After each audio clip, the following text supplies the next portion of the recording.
क्या आपने कभी ऐसा चाहा है कि जो है उससे ज़्यादा मिल जाए और फिर और ज़्यादा और ज़्यादा? लेकिन अगर वही लालच आपसे सब कुछ छीन ले तो?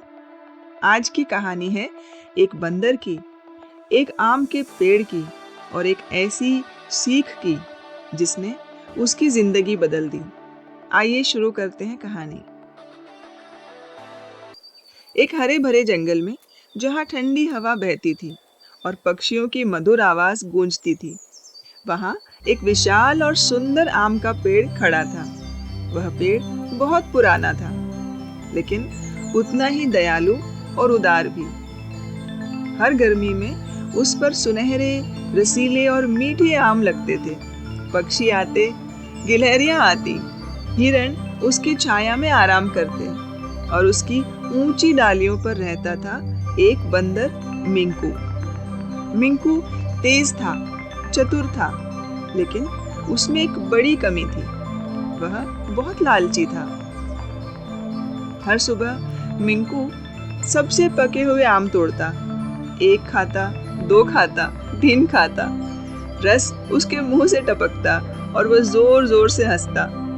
पेड़ कभी कुछ नहीं कहता, वह चुपचाप सब कुछ देता रहता। एक दिन पेड़ ने धीरे से कहा, मिंकू बेटा, जितनी जरूरत हो उतना ही लो, कुछ दूसरों के लिए भी छोड़ दो। लेकिन मिंकू ने ध्यान नहीं दिया। वह बोला, यह पेड़ मेरा है, मैं यहाँ रहता हूँ। वह सोचने लगा। धीरे धीरे मिंकू ने किसी को भी पास आने नहीं दिया। पक्षी आते तो वह चिल्लाता, गिलहरियां चढ़ती तो उन्हें भगा देता। यह सब मेरा है, वह गर्व से कहता।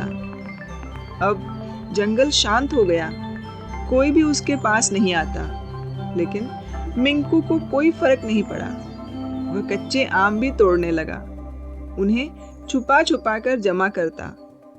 लेकिन कुछ ही दिनों में वे आम सड़ने लगे, उनमें कीड़े पड़ गए, मीठी खुशबू बदबू में बदल गई।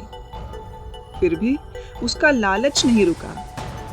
एक दिन अचानक जंगल में भयानक तूफान आया। तेज हवाएं चली, बिजली कड़की, डालियां हिलने लगी।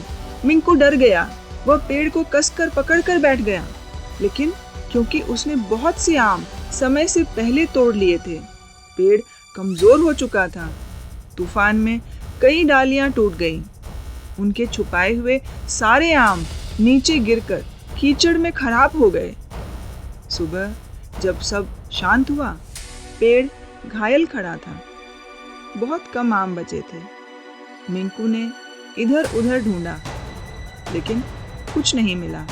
न दोस्त, न खाना, न खुशियां, सिर्फ सन्नाटा। भूखा और उदास मिंकू चुपचाप बैठ गया।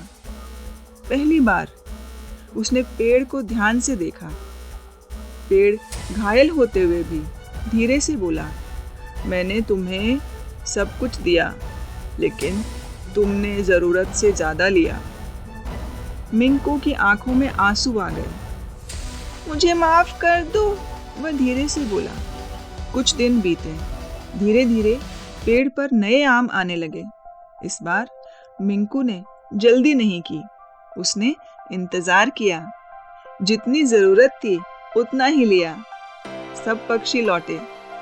उसने मुस्कुराकर उनका स्वागत किया। गिलहरियों को भी आम बांटे।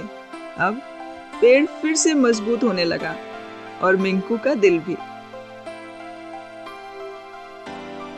सीख: लालच हमें कुछ समय के लिए खुश कर सकता है, लेकिन संतोष और साझा करना हमें सच्ची खुशी देता है। जब हम जरूरत भर लेते हैं और बाकी बांट देते हैं, तो जीवन आम से भी मीठा हो जाता है।